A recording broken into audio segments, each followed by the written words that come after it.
You know, it's not every day that you see a two-star Navy admiral serving water. You know, that's way cool. Well, welcome, ladies and gentlemen, and thank you for attending our multi-sponsored event celebrating the Japan-U.S. Security Treaty and honoring our second-generation Japanese-American, or Nisei, World War II veterans. I'm Mike Yaguchi. I retired from the Air Force, and I'm the commander of Nisei Veterans Committee, also known as NVC, located here in Seattle, Washington. Just a quick administrative announcement. In the unlikely event we need to evacuate the hall, your closest exit is that way, out through the front doors. If, however, we need to exit a different way, you'll go down these stairs right here to my right, your left, and we'll have volunteers downstairs to direct you to the exits.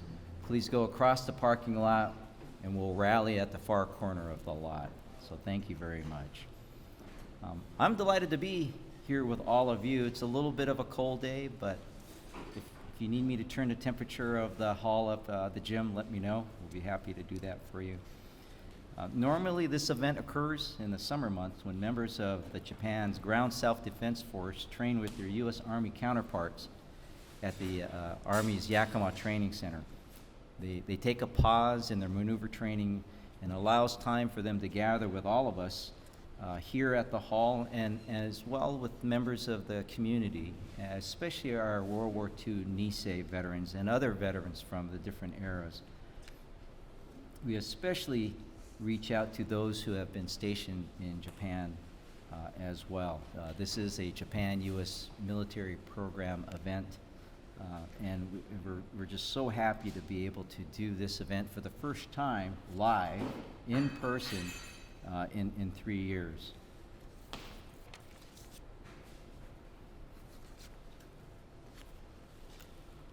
So members of the staff representing the Nisei Veterans Committee, the Japan-American Society of the State of Washington, Japan-U.S. Military Program, again known as JUMP, and the Sasakawa Peace Foundation USA, and the National Association of Japan-American Societies. We've worked together over these past several months, and I really know you're going to enjoy today's program.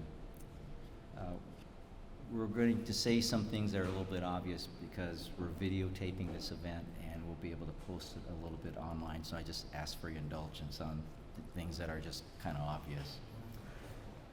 We're going to start lunch, and I would ask that our Nisei, if you would allow them to go first, and then we're going to start with the tables right here along with our Koto performer, and the reason for that is you don't want to watch them eat and spitting stuff out. So we're going to give them plenty of time to get through their meal. So please, why don't you go ahead. Our Nisei, can you go ahead and please go right. We're going to go to the back and form at both ends and work your way toward the middle. At least that was the instruction, right, Dale? Okay. So go ahead.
Well, ladies and gentlemen, please continue to eat, but we're going to hear some short welcome remarks from our organizers, but I would be amiss if I did not first introduce some very distinguished guests in our audience today.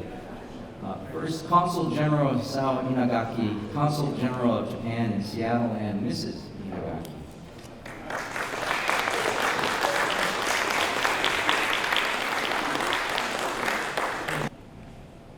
We'll go to Mr. Andrew Waigala, the new president of the National Association of Japan-American Societies.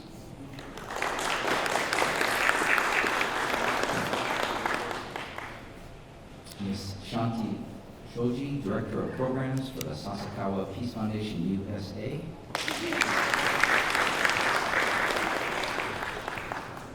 Vice Admiral retired Barry Costello and Mrs. Costello.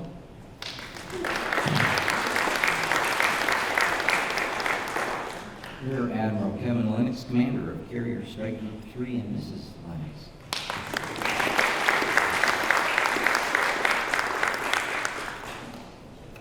Rear Admiral Jamie Kelly, U.S. Navy retired, former commander of Naval Forces Japan. Lieutenant Colonel Takahiro Ota, Assistant Military Attaché, Embassy of Japan in Washington, D.C. And our very special guest speaker, Mr. Joel Ehrendreich, Director of Office of Japanese Affairs, U.S. Foreign Service, Department of State. And of course, Mr. Dale Watanabe, the Executive Director of the Japan-American Society of the State of Washington. But first, let's have a warm welcome from Consul General Inagaki, Consulate-General of Japan in Seattle.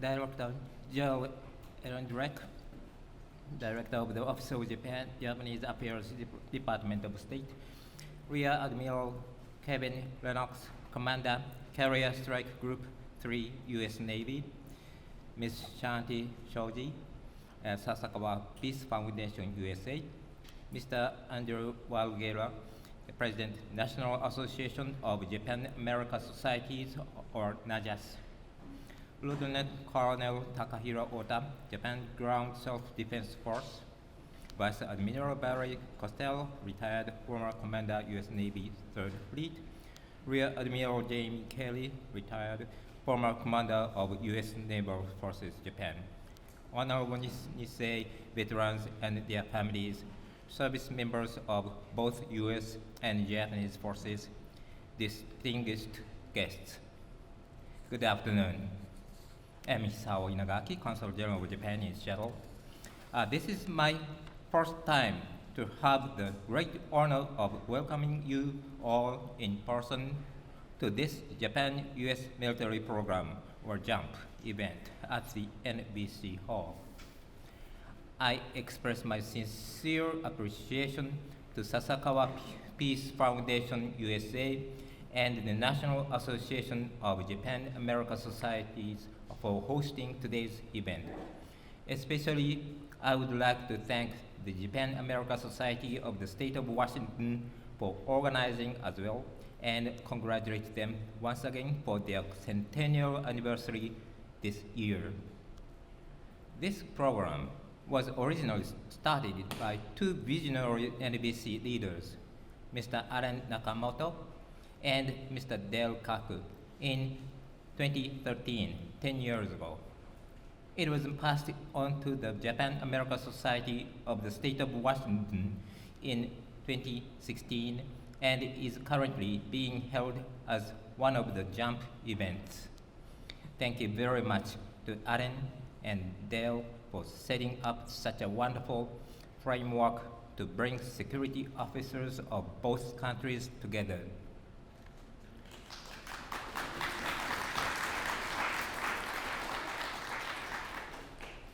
The security treaty between the United States and Japan has been a cornerstone of the peace and security of the Asia-Pacific region for more than 60 years.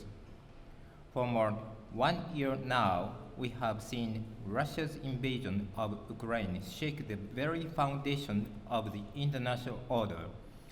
The basic principles of international relations, including the rule of law, which have supported the peace and stability of the international community, are being challenged. As the security environment surrounding Japan is becoming increasingly severe and uncertain, the Japan-US alliance is more important than ever for maintaining peace and prosperity.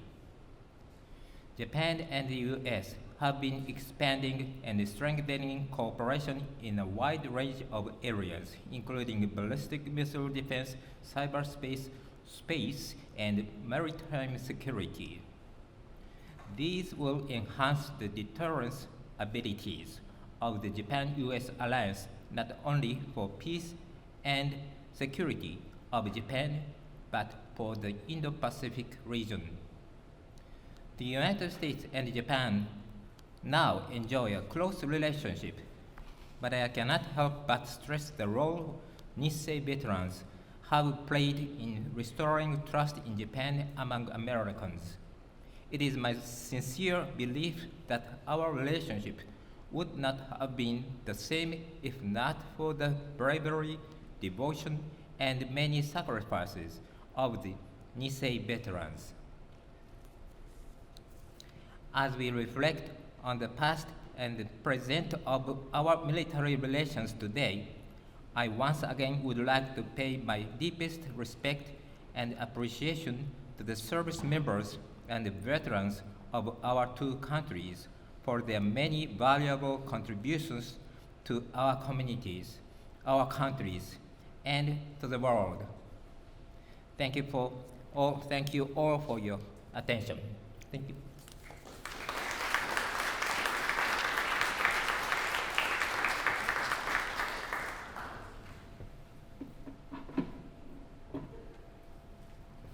Thank you, Consul General. Next, remarks from Ms. Shanti Shoji from the Sasakawa Peace Foundation, USA.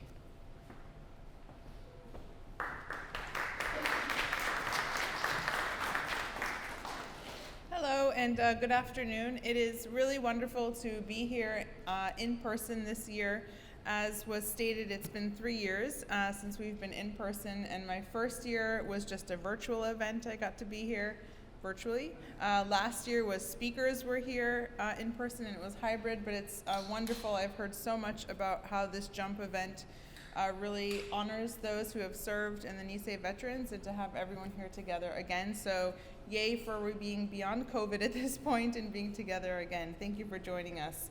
My name is Shanti Shoji, Director of Programs at Sasakawa Peace Foundation USA, and we are a nonpartisan 501c3 organization in Washington, D.C., and our real goal and mission is that we work to strengthen ties between the U.S. and Japan and deepen understanding, and we work within security and diplomacy issues, but also have grassroots programs such as this Japan-U.S. military program.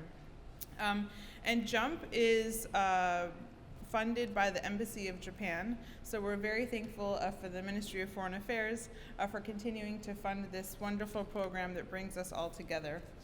And as you may know, JUMP is a program that is, its goal is to connect and honor those Americans retired and still serving and their families who have served in Japan.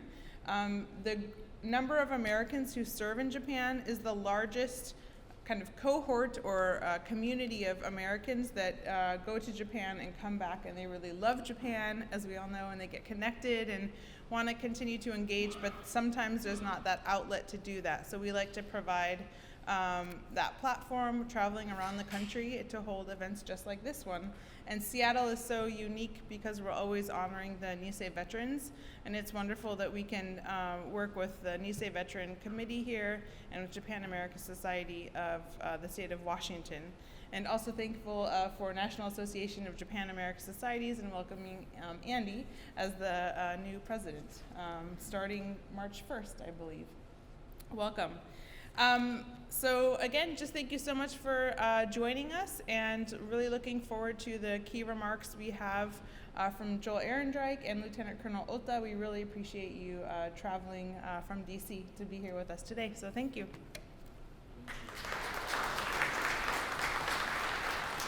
Thank you, Shanti. And next, a warm welcome from Mr. Andrew Waigala, the new president of the National Association of Japan-American Societies.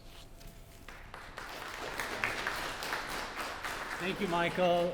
Konnichiwa. Good afternoon, ladies and gentlemen. It's a real honor to be here in this new role that I'm lucky enough to have started just 4 days ago. So I'm still entirely jet lagged, having just relocated to the other Washington, D.C., from Taipei, Taiwan. And it's tremendous to start with the JUMP program, such a significant, timely, relevant program and relationship with the U.S.-Japan partnership and alliance moving into such a central and high-profile position. It can't be more important than for us to both appreciate, recognize, and spread the word of a really important element that binds the U.S. and Japan together. The hundreds of thousands of U.S. uniformed personnel, self-defense forces included, and of course that very special group, very visible group of Nisei veterans. The element that an experience that they bring to the relationship needs to be cherished. A quick word, if I can, about the National Association of Japan-America Societies, NAJAS, this organization that I've just joined. There's really three things that we do. We provide technical support to organizations, maybe not so much like Watanabe-san's Japan-America Society of Washington, which is so strong, but there are many other smaller societies that we can support. We bring some resources and programs and speakers around the country, thanks to wonderful partnerships that we have, such as with Sasakawa Peace Foundation USA and the Ministry of Foreign Affairs, for which we're very, very grateful. We've been described as an umbrella organization, but I don't think that quite fits. 4 days into the job, I can see we're more on the other side of the operation. We're not the umbrella, maybe we're the galoshes, keeping the Japan-America Society feet warm and protected. At least that will be the mission that I'll try to set for myself. I hope everybody learns, as I did, from that fabulous exhibition in the museum. My commendations to this labor of love. It's a brilliant educational experience that I hope we all get to see and learn from increasingly. But even as we share the company and the afternoon today, I hope we redouble the effort to share this important dimension of U.S.-Japan relations. So again, it's lovely to be here as a newcomer, and I look forward to getting to know the community much better as I settle into the work. So thank you very much.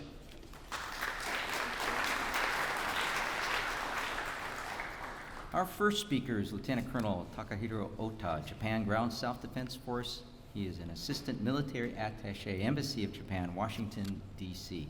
Colonel Ota is commissioned as a second lieutenant upon graduation from the Ground Self-Defense Force Officer Candidate School in 2007. His initial assignment was with the 33rd Infantry Regiment, 10th Division, Camp Nisei, where he served as a platoon leader and training officer. When he was the platoon leader, he deployed to Miyagi in 2011 to aid disaster relief operations in response to the Great East Japan earthquake. During this assignment, he attended the Officer Ranger course. You're a Ranger too? Oh my lordy. He attended the Officer Ranger course at the Japan Ground Self-Defense Force Fuji School, Shizuoka, and the Expeditionary Warfare School at the Marine Corps University, Quantico, Virginia, from 2013 to 2014. You did the Marine one too? Yeah. Oh. Colonel Ota then attended the Command and General Staff course at the SDF Staff College in Tokyo, and upon graduation, he was assigned to the Operations Support Division Ground Staff Office, Camp Courtney, Okinawa, where he served as a liaison officer to 3 Marine Expeditionary Force, or 3MEF. His next assignment was the Company Commanding Officer of 2nd Company, 17th Infantry Regiment, Camp Yamaguchi. He was deployed for disaster relief operations in Hiroshima following the Japan flood in 2018. Please, a warm welcome for Lieutenant Colonel Ota.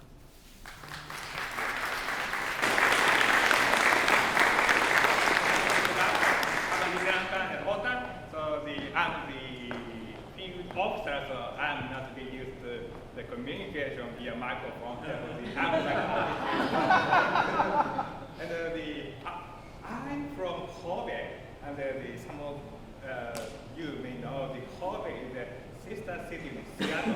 Therefore, from the early days, I would like to go to Seattle, but there was no opportunity. But this opportunity, finally, I came here. So the atmosphere in Seattle reminds me of the atmosphere in Japan. It's very similar.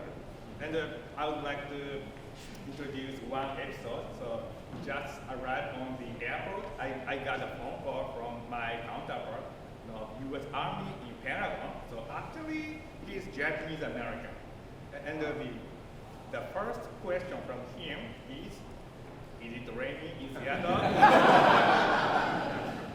So initially, I didn't understand the meaning, but now I totally understand.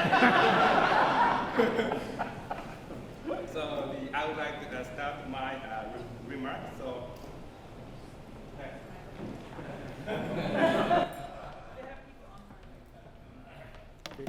So I'm honored and humbled to be able to speak a few words here today alongside Mr. Joel Ehrendreich and Honorable Hisao Inagaki. And thank you very much for inviting me to join you today in Seattle. I especially would like to thank Mr. Dale Watanabe of the Japan-America Society of the State of Washington, and Mr. Michael Yaguchi for coordinating and hosting today's JUMP event in this historic NVC Memorial Hall.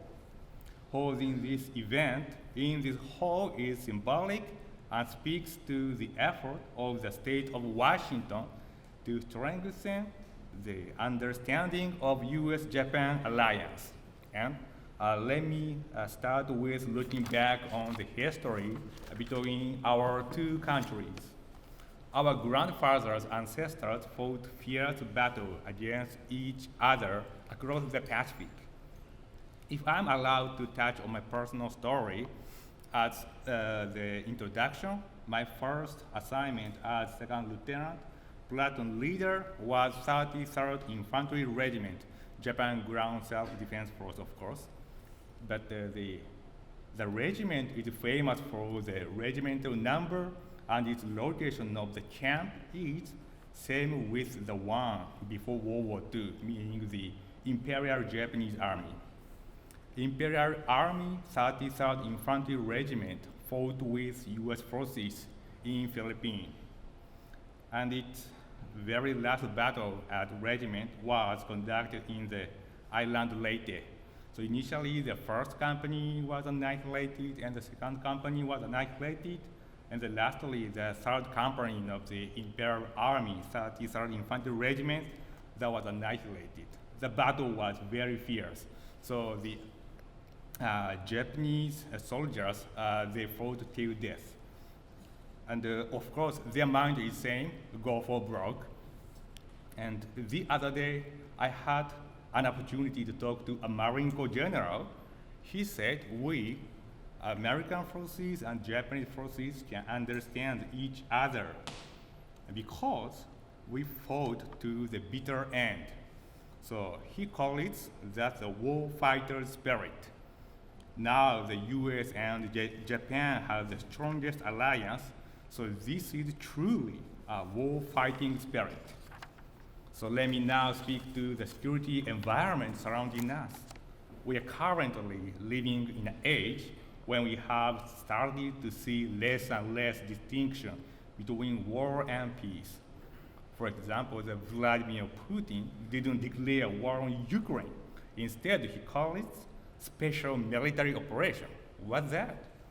And those Chinese fishing boats lurking around the Senkaku Islands are not really operating with peaceful intention, are they? Besides, a transition from peace to war can be instantaneous. Kim Jong-un has the power to make this transition in a matter of minutes, it may be a matter of seconds, by launching one of his methods. So incidentally, this recognition of the new reality in international relations has been the driving force behind Japan's recent security policy reform. We now realize that we've got to build a security posture which can respond seamlessly to rapidly changing strategic environment. The new security strategies announced in Japan will double annual defense spending in 5 years to the level of 2% of Japan's GDP. Japan has identified 7 priorities for allocating resources. First, standoff fires. 2, integrated air missile defense. Third, unmanned system. Fourth, cross-domain capabilities. Fifth, mobility. Sixth, command and control information-related functions. And lastly, sustainability and resiliency. Compared to those in previous year's security documents, budget for these priorities have more than doubled.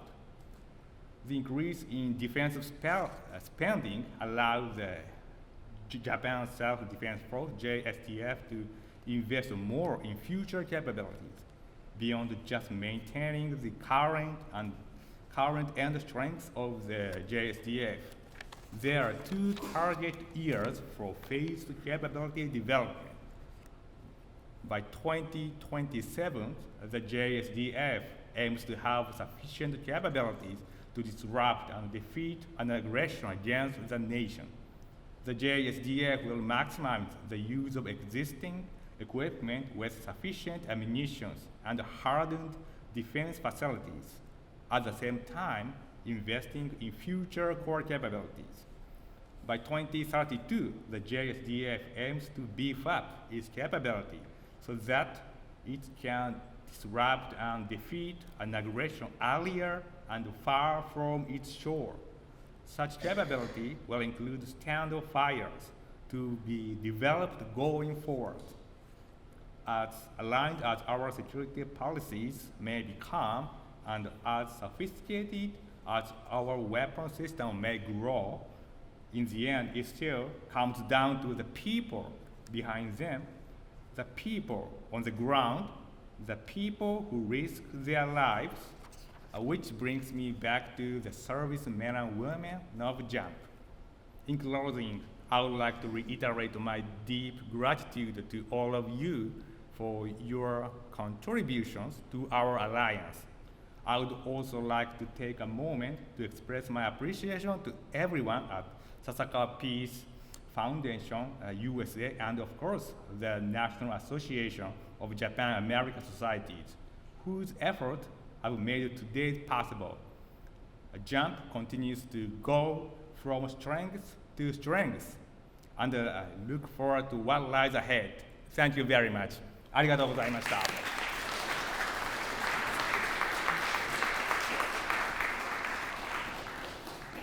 Mr. Joe Ehrendreich is a career member of the U.S. Foreign Service, U.S. Department of State.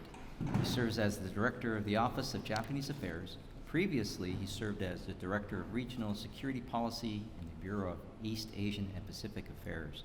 Prior to that, he was Senior Operations Officer in the Bureau of Legislative Affairs, Foreign Policy Advisor to the Commandant of the Marine Corps, Consul General at the U.S. Consulate-General in Okinawa, Japan.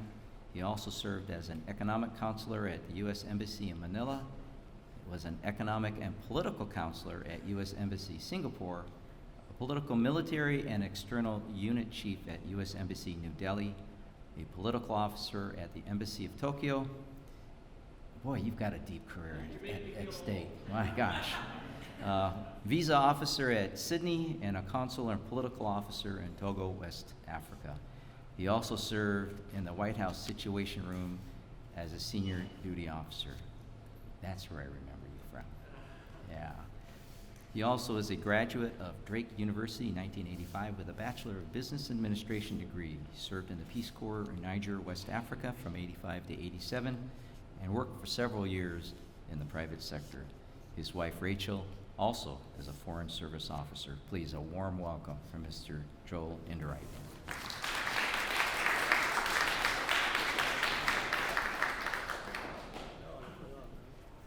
All right, hi everyone, good afternoon, gozaimasu.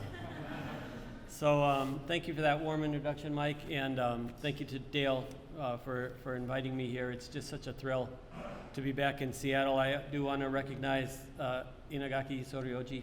Thank you very much, Mrs. Inagaki. Also, Admiral Kelly, thank you for being part of inviting me. Lieutenant Colonel Oda, I'm very proud to be sharing the stage with you. Shanti, I've seen you several times in the last few months back in Washington. Admiral and Mrs. Lennox, great to be here with you. I particularly want to thank or congratulate the Japan American Society of the State of Washington on its 100th anniversary. I think 100 years for any organization is very much worth celebrating, but particularly when you think about the Japan American community here in the Seattle area in Washington and all of the history that goes into the last 100 years. It's really remarkable that you are celebrating that anniversary. So omedetou gozaimasu on that. And then, Mike, I want to really say recognize you and the Nisei Veterans Committee, any Nisei veterans who are with us here today. Thank you for your service, and it is really just an honor to be here with you. I know after my remarks, we will have a tribute to the Nisei veterans, so I'm going to try to be brief because I look forward, like the rest of you, to watching that video. Usually, as Mike mentioned, I did not serve in the military myself. I am the son of an enlisted naval officer, and Admiral Kelly, I meant to tell this story to you last night, but I didn't. My father was, those of you who are near my age, you might remember back when the TV you had to stand up and turn to the one of 3 stations that you had. Just about every year, they would show that movie Midway. Do you remember the World War II movie Midway? And my dad would tell me every year when I was growing up, I served on Midway. And I would watch that movie and I would think he was this amazing hero that was just so spectacular. And I remember when I was about 13 or 14, I finally asked him, Dad, how did you live through that battle? And he finally said he served on Midway during the Korean War when there was no action. And all he was a meteorologist. So his whole job was every day to say, it's going to be hot and maybe from 2 to 3 it'll rain. And that was pretty much his service. But I'm still proud to be the son of a Navy veteran. I'm also the former foreign policy advisor to the Commandant of the Marine Corps. So very humbled to be with you all. So I'm going to talk, what I want to do is, I think the value I can add is to give the Washington, D.C. perspective on the alliance. I'll talk to you a little bit about our foreign policy, but first I want to start with, I think it's important that I start with the most, actually before I keep going, I want to say hi to Sarah Okawa Ellerby too, who I've known for a long time. It's just great to see you again, Sarah. Okay, but anyhow, I need to start, so after that bit of good news, with the most controversial thing that I usually face is the director of the Japan office. And let me just say right now, yes, I do think Ichiro is the best hitter of all time. Better than Pete Rose, and I will stand by that. I'm glad it's on video. I will stand by that. Okay, but turning to more serious issues, I noticed that one of the themes for the event today is celebrating the U.S.-Japan alliance, and I think there couldn't be a better time to be doing that in this day and age. As you might have heard, the first time I went to Japan was in 1988. My wife and I were just boyfriend and girlfriend at the time. We're going to be grandparents next week, I believe, so my, how time flies. But, and some of you who might have been in Japan in that time might have recognized Rachel, my wife. She was on that NHK no Eigo Kaiwa Ichi, the every morning English language teaching show. So she was a little bit famous at the time. But anyhow, after 1988, we went to, I went to work in the U.S. Embassy in Japan in 2003 to 2006. I was back in Okinawa in 2015 to 2018. All of that is to say, during those times, there were tensions in the U.S.-Japan relationship. Andrew, you're with the Foreign Commercial Service. You know very much. Back in the 80s, there were Americans taking baseball bats to Japanese cars in Detroit. We had semiconductors and beef and real estate and steel, tensions that we got through. But today, pretty much all of those tensions are gone. As a matter of fact, if you look at the national security strategy, of Japan and compare it to the national security strategy of the United States, what you see is a convergence of shared interests like we have never had before.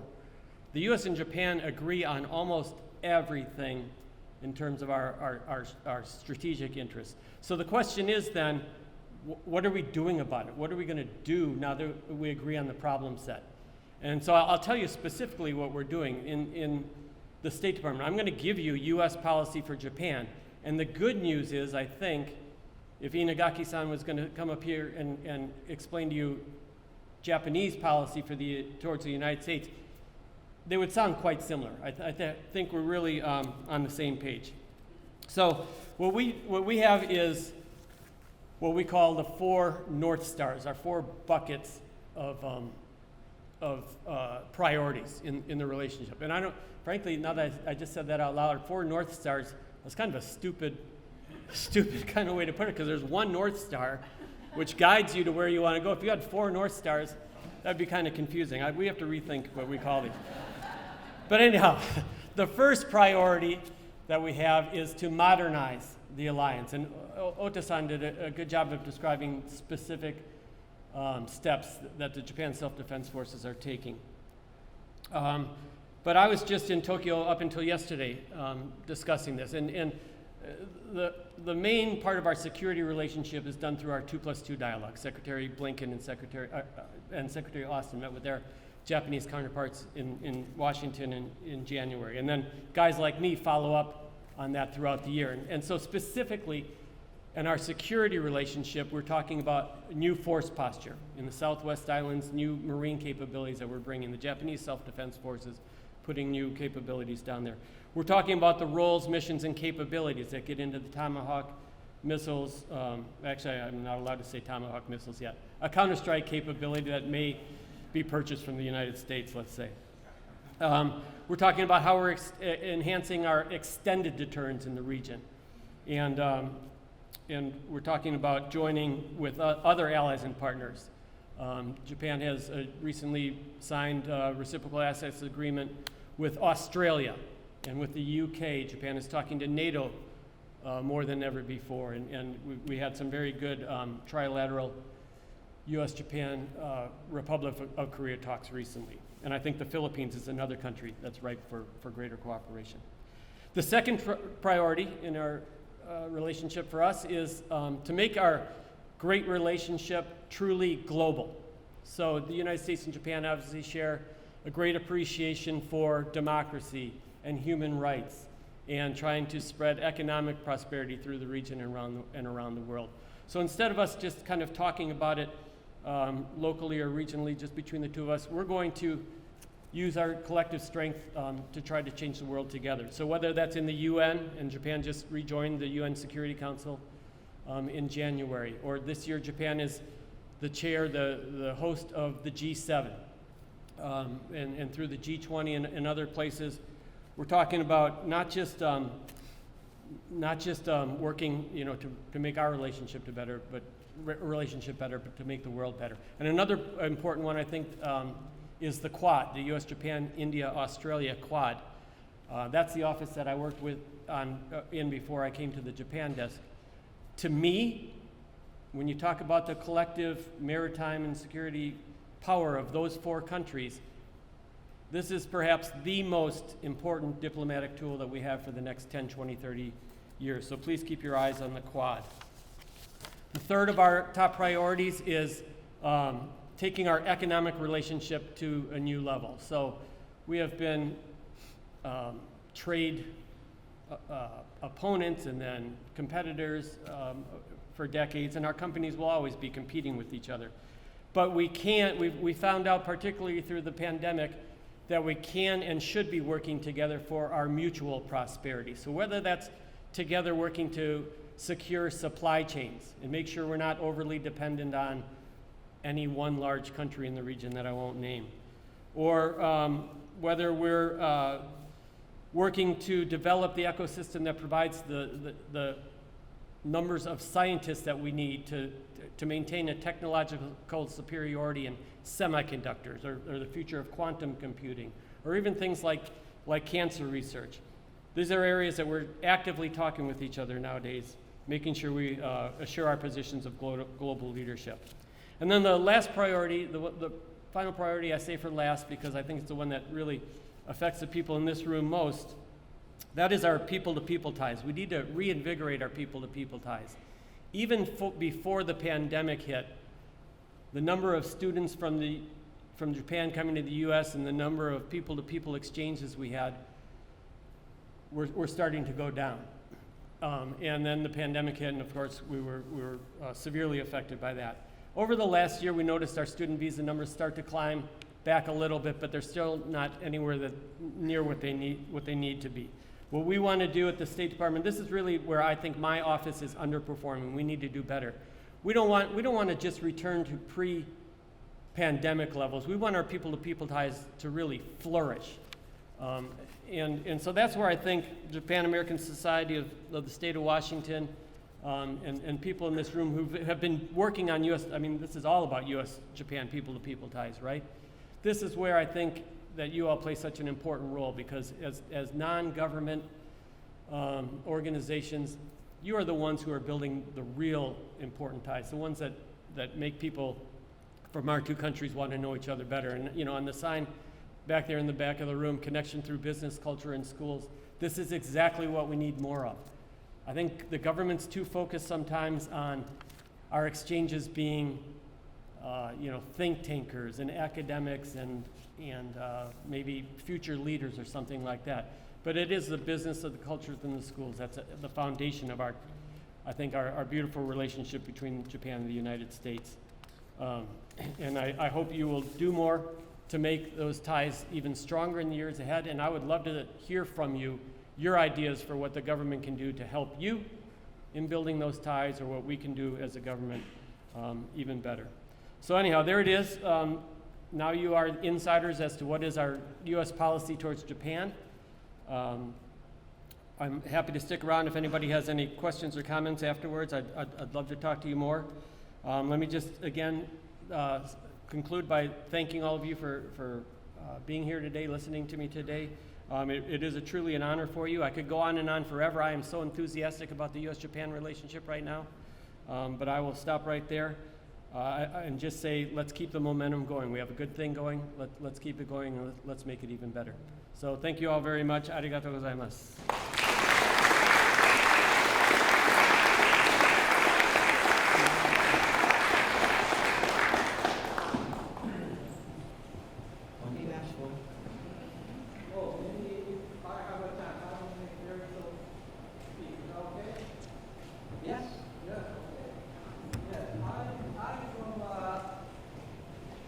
Japan-American Society in Tokyo.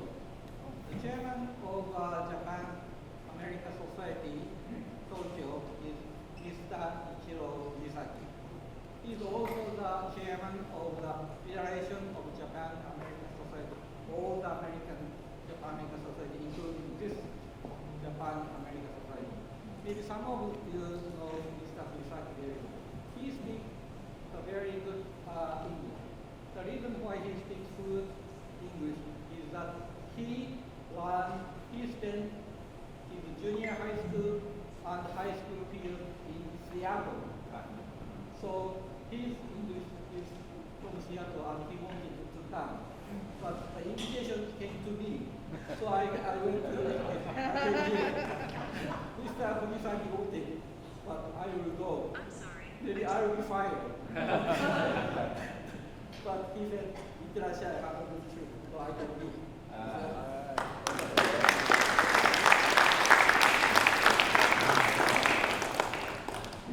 Any other questions? Comments? Bashful crowd. My goodness, we need some coffee. Dale, I think that's it. Why don't you come up?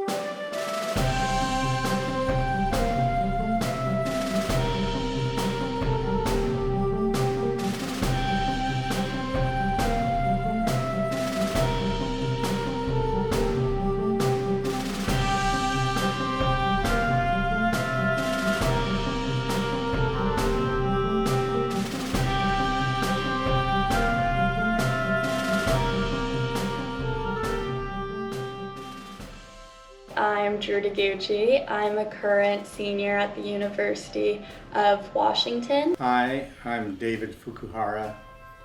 I'm Kyle Fukuhara, David's son. My name is Danielle Hirano. I am on my mom's side, I'm a fourth generation Japanese American. My name is Sam Mitsui and I'm a Nisei, second generation Japanese American. And my parents were called Issei, the first generation of immigrants from Japan. So my grandpa, Tommy Taguchi, he was a veteran, and my grandma Jean, she's also really connected in the Japanese community, and she's done a lot for the community, as well as my dad. They've both given a lot of their time and resources, so that's really inspiring of them for me.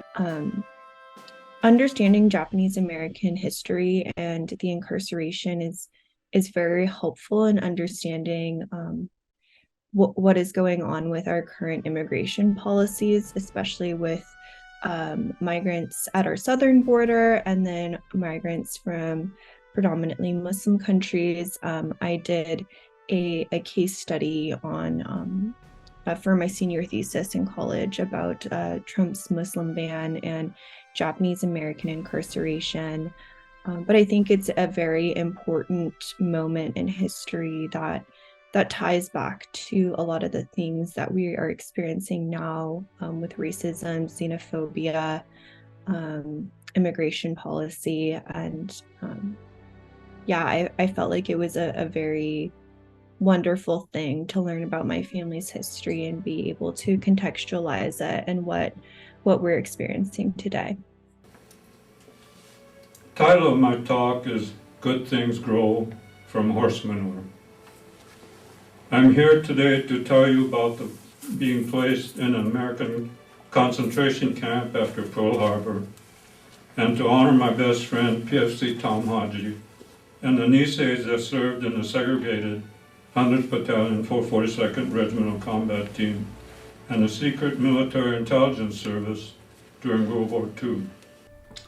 I grew up in the Central District, and when I went to Franklin, that's when I met more of the Japanese community out there. But I was always involved through the NVC.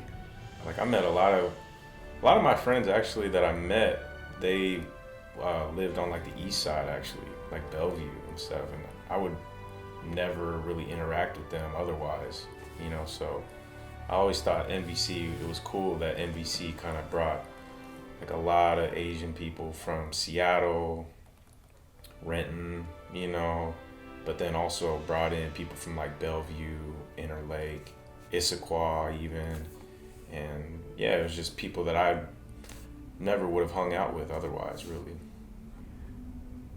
The NVC Hall was the Japanese community center as far as I was concerned. Yeah, because it brought people from all different areas, and the gym was home to so many organizations, from basketball, kendo, dancing, music, and so anyways, it was and Taiko. So it was really the center of many activities in the community. But I think I learned a lot more about my own family history through research, which was definitely eye-opening and really important that I was able to learn about that and understand that. I think the one memory that sticks with me most is you know how the commanders had kind of, everybody took turns and it came around and finally it was his turn to be the commander, and he had been retired by then, so he had a lot of time, and it's called the Nisei Vets Memorial Hall, and the vets really dedicated everything toward those who didn't come back from the war. And I remember him saying that, you know, we all honor these people, but nobody knows who they are. And so he put together a group of people, and they worked on a project to get pictures, take photos of every one of the veterans that were killed in action. And then they had to research a bio for each one of them. And I know it was a lot of work just to research all of that, because these people had basically, they died during the war, World War II. But they pulled it together, and that exhibit is still at the NVC Hall today. Before I start my speech, I would like to share a dream that we had on October 16, 1998, when I was first vice under Commander Joe Kamikawa.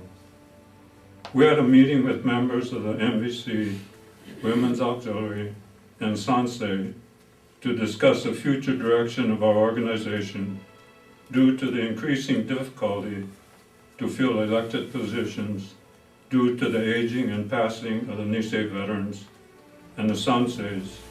And the Sanseis were considering disbanding due to their work and family commitments. After much soul searching and discussions, a preliminary agreement was made to rewrite our constitution and bylaws to implement the associate membership category so that non-veterans would be able to vote and hold office and infuse new life in continuing the legacy of the Nisei veterans. We had a dream that one day we would be able to meet as a family, husbands, wives, and children, all working together to continue the legacy of Nisei veterans of World War II and honoring the Korean, Vietnam, Afghanistan, Iraq, and peacetime veterans. After 2 changes to the Constitution and bylaws, your presence here today is making that dream come true. Yeah, so when I applied to college, I was applying to various scholarships around the city, and NVC actually was one of the scholarships I applied for, and I got it, thankfully.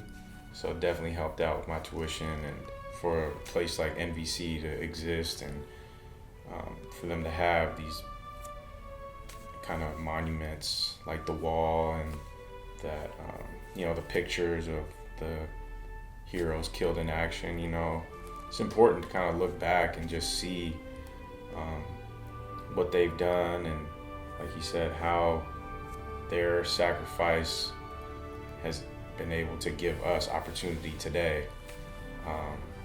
And I mean, more so for me, like NVC has always just represented like a gathering place, a place where you can go and be with the community. And so I think that in that sense, it's extremely important for it to always be around.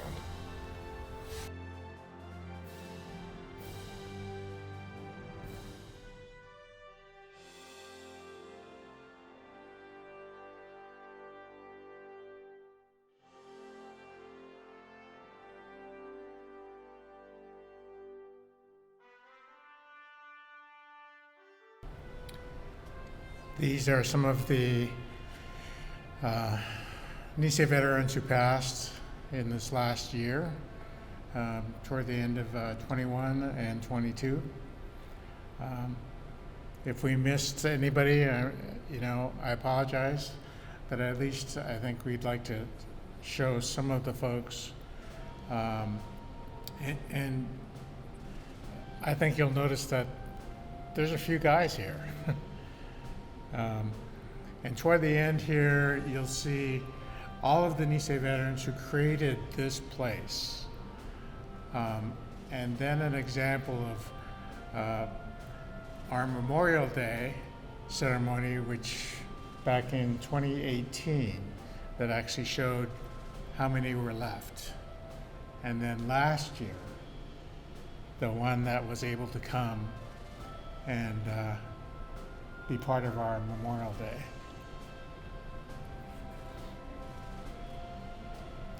I think it's kind of cool to be able to see some of what they looked like back then and what they look like before they passed in an active way.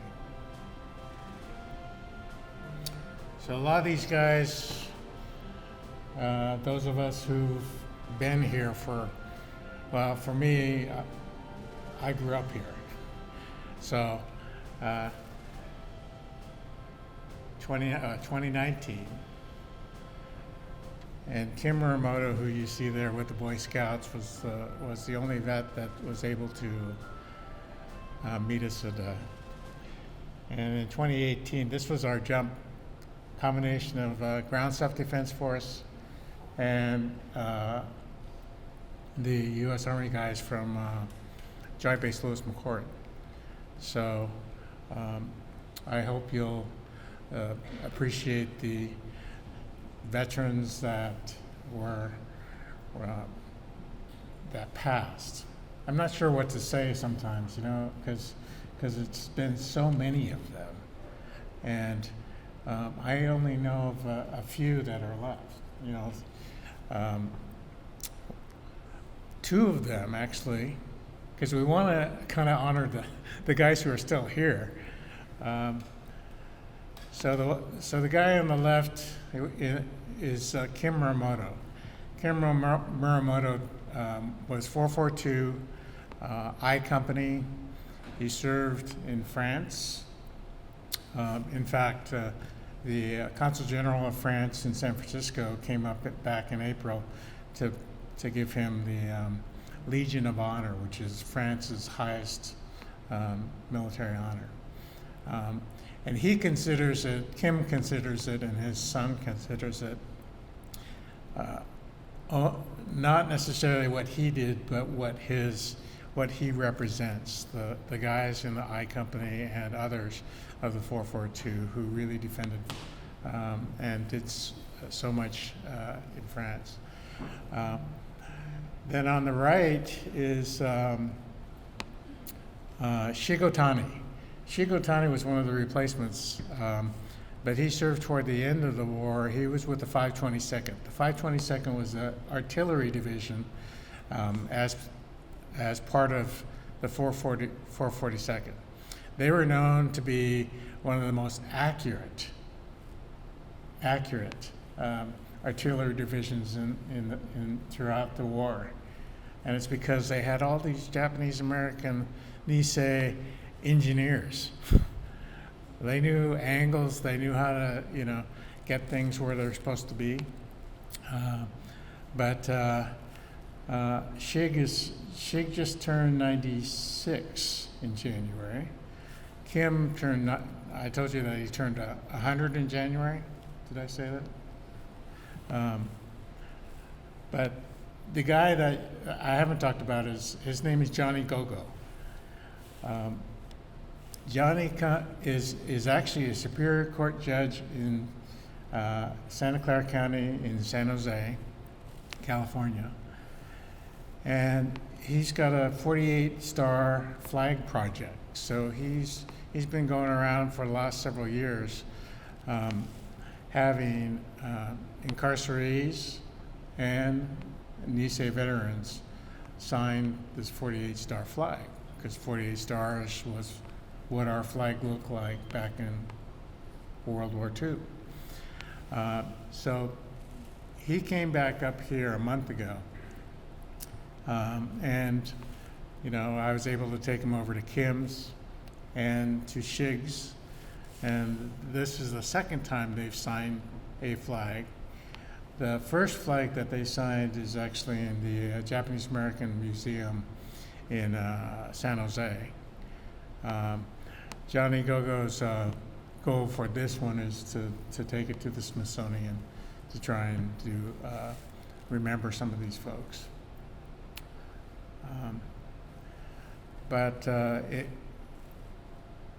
Shig's story is kind of interesting because he talks about how the 522nd was actually attached to the 7th Army, which ended up in Germany. So they were toward the end of the war. They were the ones up attached to the 7th Army and Shig was talking about how he and his cousin got to see these very skinny, very emaciated people walking alongside the road in their blue and white pajamas.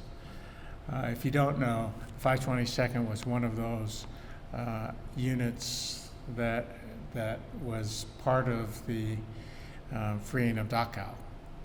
So if you can imagine these guys who had their family back at home in camps, freeing German prisoners in Dachau, that's really something. But the one thing about Shig was that he's very proud of this. He always tells us about how he and a bunch of guys went up to, this was really the end of the war, went up to Hitler's place to see it. And he says, yeah, I've got a piece of the fireplace around here somewhere, but I don't know where it is. So a little souvenir. In any case, one of the things I think that's important for all of us is as Japanese Americans and Japanese immigrants too, is that this is part of all of our history. This is a story about Japanese in America.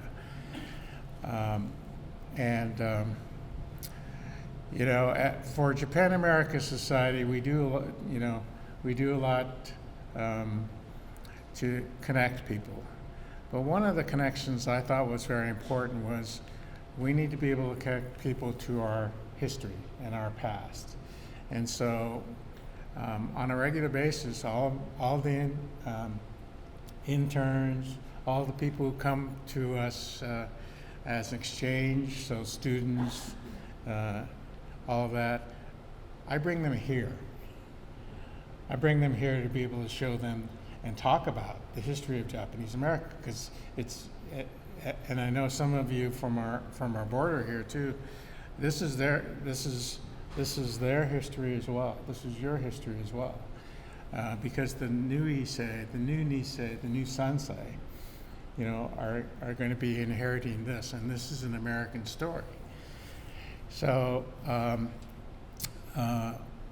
I think it's important to be able to tell the story. And one thing that surprised me was just how open everyone was to being able to hear about it.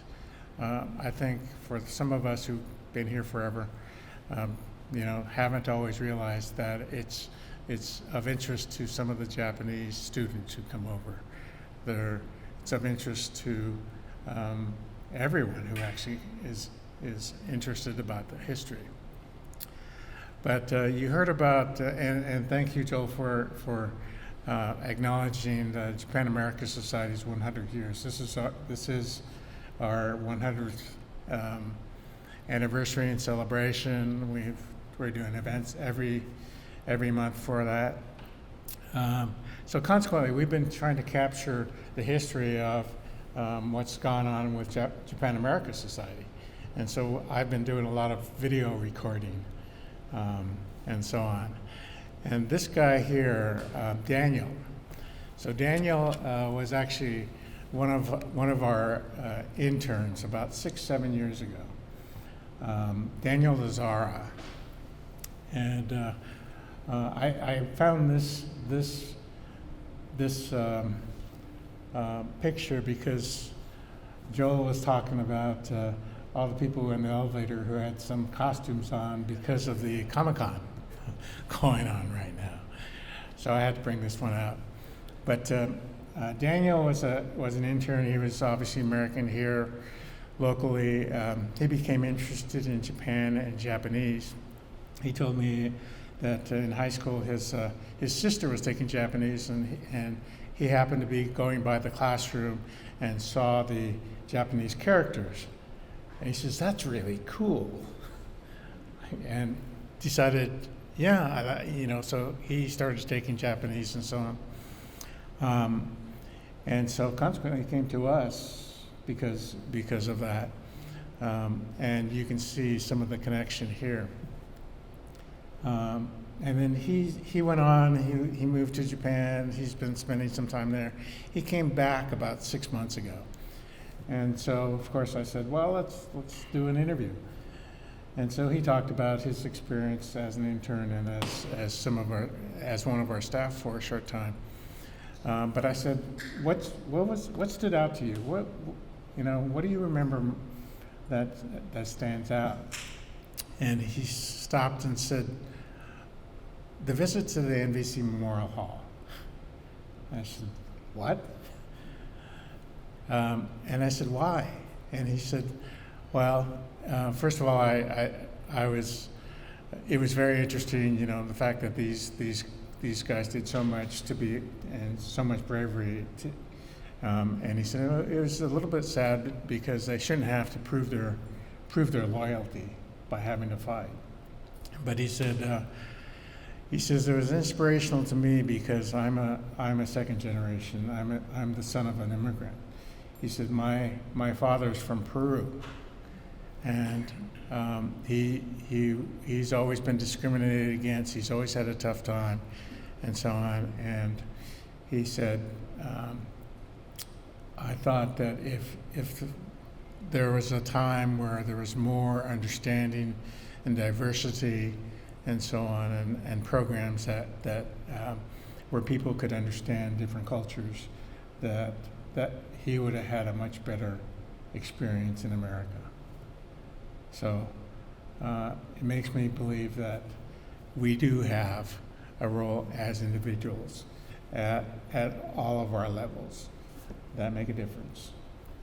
So sorry to get so serious on you, but I think it's important to be able to acknowledge somebody like Daniel making a difference on his own and connecting to the Nisei story. So, thank you very much. Question?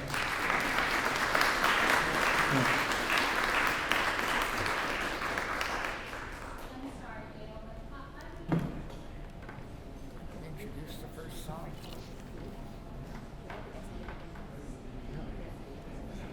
Okay.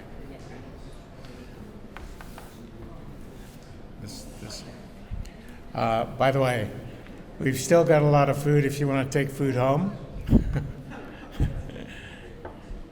Pretty good stuff. The food is from Terry's Kitchen and Hiroshi's Catering. So wonderful stuff. All right. So I'm going to get out of the way here. Thank you all for coming. Please help. Please, if you haven't done so, join at least our email list on jassw.org. We have a centennial celebrations all year round. We also are, one of our new programs is actually focused on small business. So we're working with the state of Washington, Department of Commerce, and focused on the helping, especially immigrant Japanese small business, be able to get aid, get business 101 kind of stuff done as well. So we continue to try and broaden our influence on programs that will help bring us all together. So anyway.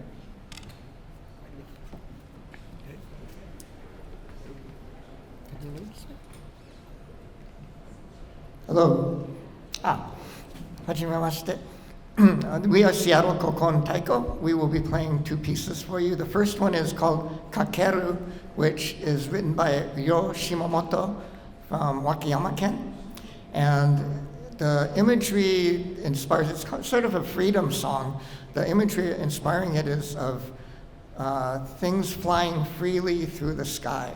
So we can think of the smaller drum as like a swallow, quick and darting, and the medium-sized drums as hawks, kind of bigger, more somber, and then the carried drums, Katsugi Okedo, as like a Pegasus.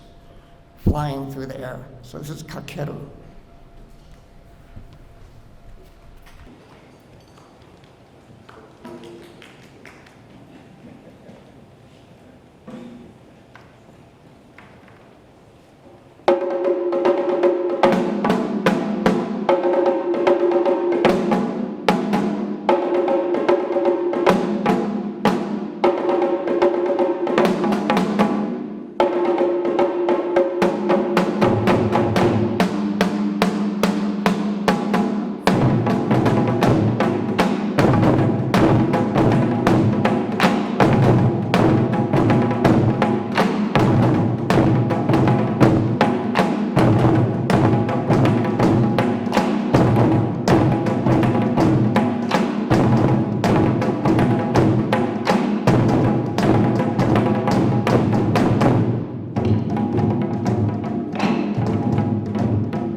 Here's the Uncle Ko Taiko, and actually the Nisei vets, they house us here, and they've housed us here for, gosh, Stan, since it's been 1981, 82? We've been here a long, long time, so we're very, here since 88. So we're just really happy to have a home like this and be playing for you today. Our last song is called Yui, and it's, Yui means knot. It's the type of knot that binds us all and connects us all together. This is also written by Yoshimoto from Shibuichi Taiko. So please enjoy. Thank you.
I missed it. Can you do it again?